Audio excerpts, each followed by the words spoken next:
آئے اور اپنے خیالات کا اظہار کریں. ایک شعر عرض کروں گا، سماعت فرمائیے گا.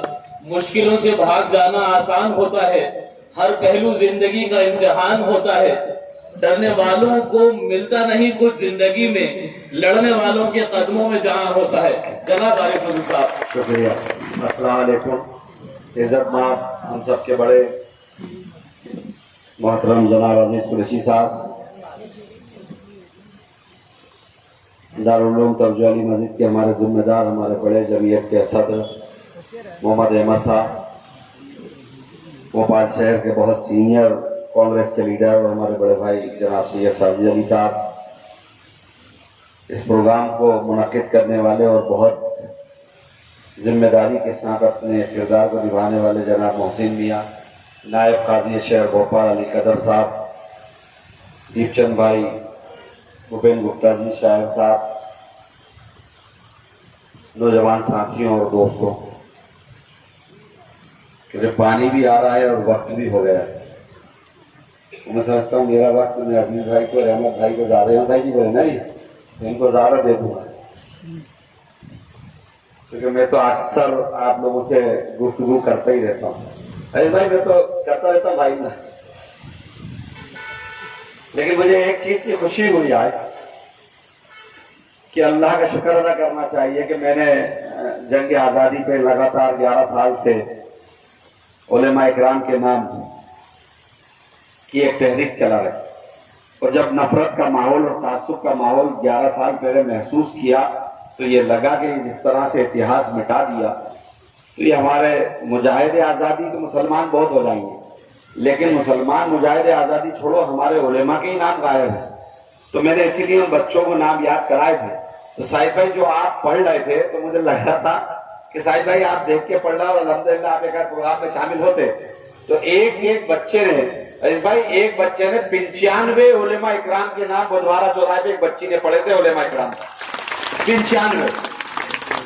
اور میری مہم کا حصہ ہی وہ تھا کہ نفرت پھیلانے والوں تم طاقت سے پھیلا لو.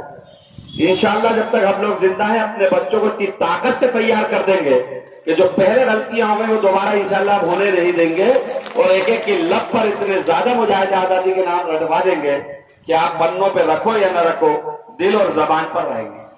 بہت بات علی قدر صاحب بڑی سنجیدگی سے کر رہے تھے اور مجھے امید ہے کہ احمد میاں صاحب بھی ضرور کریں گے، کیونکہ آج موجودہ حالات اس پر تو سب نے بول لیا، لیکن اب جو وقت ہے سب نے بلڈوزر کی بھی بات کر لی، ہم ظلم کی بھی بات کرتے ہیں.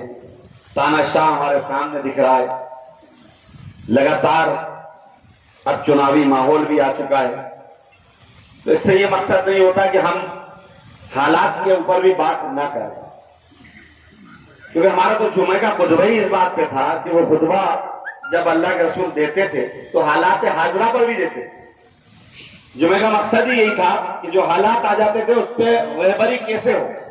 تو میں تو تمام علماء اکرام سے یہی کہوں گا کہ اب آپ کی رہبری کی ضرورت ہے، آپ کی رہبری کی ضرورت ہے. نوجوان لڑنے کو تیار ہے، نوجوان میدان میں کودنے کو تیار ہے. آج بھی مجاہد اسلام امن پسند لوگ چاہتے ہیں کہ ملک کو نفرت سے نکالیں، لیکن جو بھٹکتے ہیں ان کو لانے کے لیے آپ کو رہبری کرنا پڑے گی، کیونکہ آپ کی رہبری سے ہی معاملہ حل ہوگا. جو ملک کے حالات ہیں وہ رہبری نہ ہونے کی وجہ سے اس کا ایک بڑا ہوا. اور میں کہتا ہوں کہ مفاد پرستی سے نکلو. اکثر میں کہتا ہوں لوگوں کو تلخ لگتا ہوگا لیکن حقیقی سچائی ہے کہ ہم لوگ ایک طرف کہتے ہیں کہ نفرت پھیلانے والے ہیں اور دوسری طرف ہم انہی کے ساتھ چائے پیتے ہیں، کھانا کھاتے ہیں، بٹھالتے ہیں. تو پھر آپ بتاؤ کیسے اللہ کی مدد آئی؟ یا تو ہم یہ نہ کہیں کہ یہ نفرت پھیلانے والے، پھر ہم کہتے ہیں کہ برادران وطن ہمارے ساتھ آج دیپ چند یادو جی اور بھوپین گپتا بیٹھے ہیں، یہ لوگ کب تک بیٹھیں گے؟ کل ان کو ان کے معاشرے میں بھی پوچھا جاتا ہے کہ تم جن کی صدا بلند کر رہا ہو وہ تو ہمارے ساتھ بیٹھے.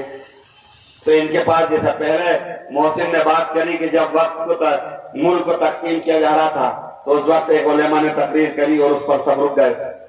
ہمیں تو آزادی تھی اس وقت، ہم لوگ سب کچھ کر سکتے تھے، لیکن ہم نے اس ملک کو چنا. اسی طرح آج یہ لوگ انصاف اور امن کو چن رہے ہیں، دیپ چند یادو اور بھوپین گپتا جیسے لوگ. تو ہمیں ان کا احترام کرنا چاہیے اور یہ لحاظ کرنا چاہیے کہ ہماری وجہ سے ان پہ تنقید کی انگلی نہ اٹھے، ہمارے ایسے کام سے ایسی جماعت کو فائدہ نہ ہو. تو یہ کوششیں بھی ہم کو بیشتر کرنا چاہیے، کیونکہ اب 2-2.5 مہینے مدھیہ پردیش کے ہیں اور الحمدللہ